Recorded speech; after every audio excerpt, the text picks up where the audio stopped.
Most people spend their lives trying to understand other people.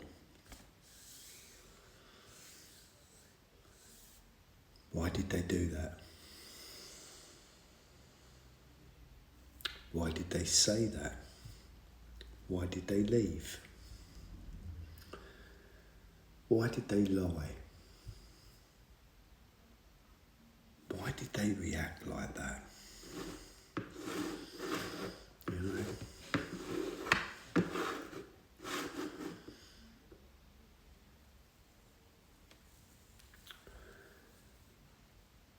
Why do they keep making the same mistakes? And yet after years of observation, there is often one thing people still struggle to see. Themselves. Not because they're unintelligent, not because they're unaware,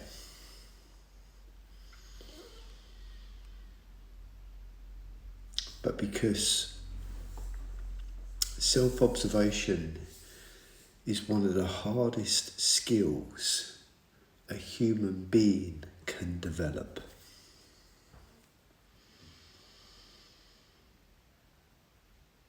It's much easier to analyse somebody else's behaviour than it is to, examine your own, right? Christ, that would take a level of humility. Steady.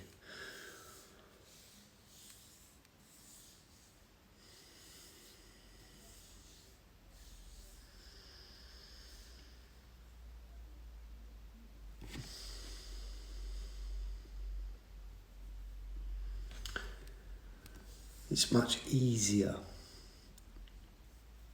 to spot somebody else's pattern than to recognise the one you've been repeating for 20 years.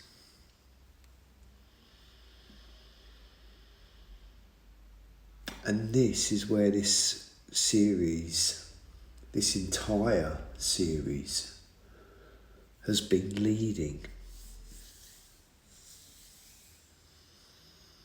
Because behaviour isn't just something we observe in others. Behaviour is something we observe in ourselves. When we started this series, we talked about how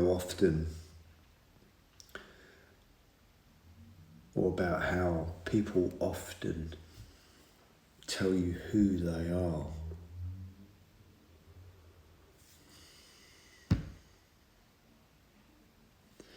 Not through words, not through actions. Then we looked at repeated patterns. The things people do over and over again. Then we explored context. The fact that behaviour never exists in isolation.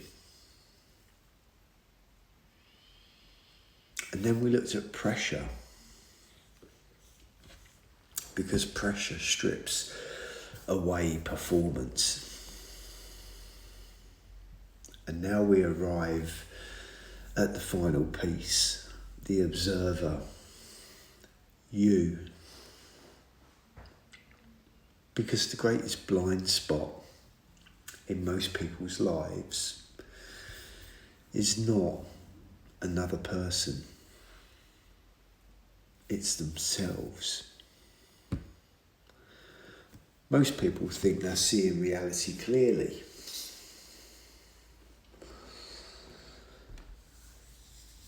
But they're seeing reality through layers of experience, through beliefs, through fears, through assumptions, through old wounds, and through expectations. Even through conditioning. What we call observation is often interpretation. And those two things are not the same.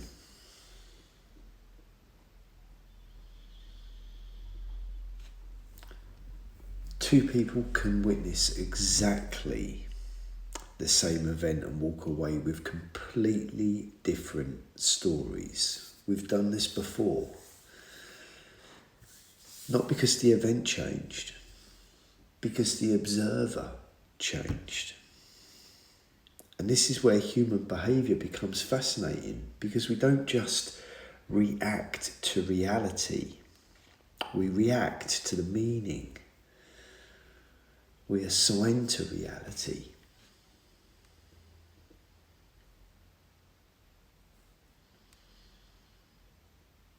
Someone doesn't reply to a message. One person assumes they're busy. Another assumes they're angry. A third assumes they've done something wrong. Same event, different meaning. Different behaviour. Different behaviour, different outcome.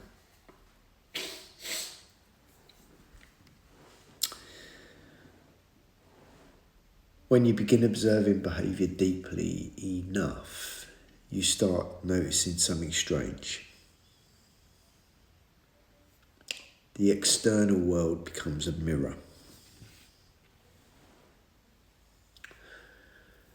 The things that trigger you, the things that frustrate you, the things that upset you, equally the things that excite you, the things that inspire you, they all begin revealing something about you.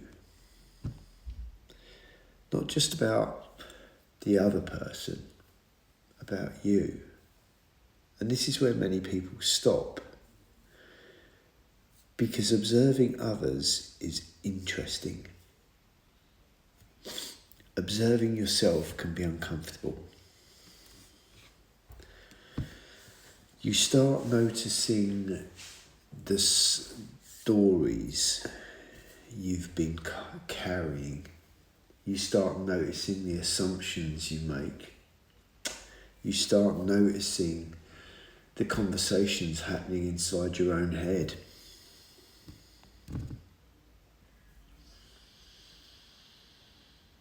You start noticing the habits you've normalised. You start noticing the reactions you've justified. And you start noticing the emotional loops you've been running for years. And suddenly,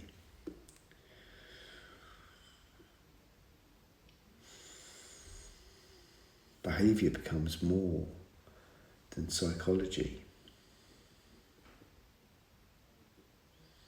It becomes awareness. Because awareness is what allows you to change. You cannot change what you cannot see. Think about that for a moment.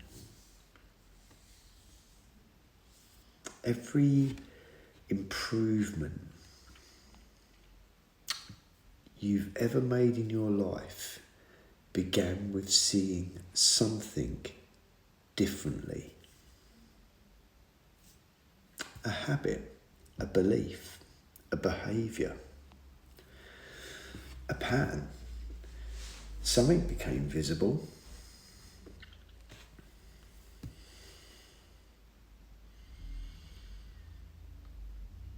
And once it became visible, it became difficult to ignore. That's the power of observation, not control, not force. Observation. Because when something becomes visible enough, change often follows naturally.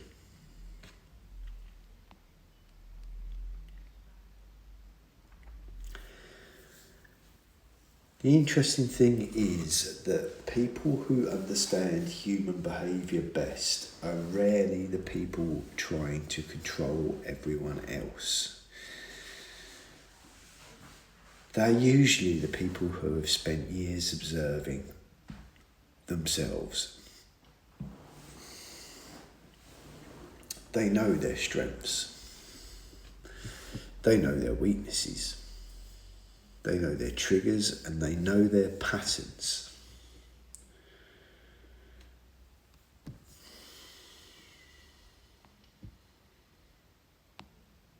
They know where they're likely to make mistakes. And because they understand themselves, they often understand others more clearly too. Not perfectly, just more clearly. The goal of observation is not judgment. The goal is understanding. Understanding creates choice. Choice creates change.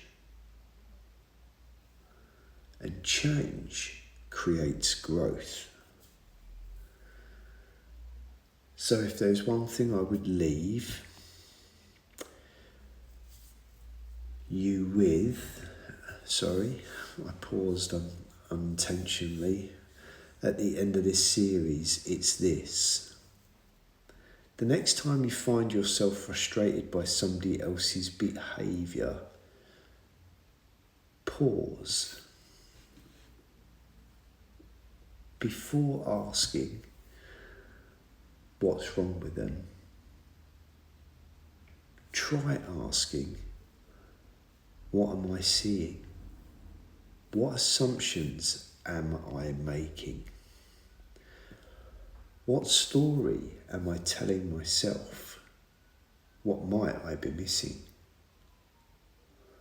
Because sometimes the most important thing in the room isn't what somebody else is doing.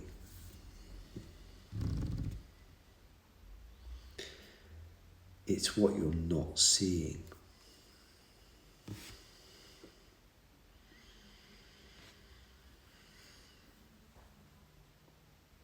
And often the thing you're not seeing is the observer looking back at you.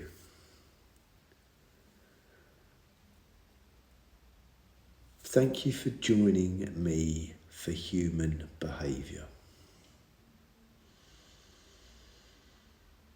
This has been an exploration of patterns, pressure, context, observation, and ultimately ourselves.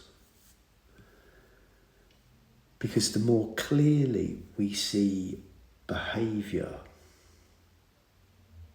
the more clearly we begin to see life. And when we begin to see life clearly, we start making better decisions inside it. Not because we become perfect, because we become aware.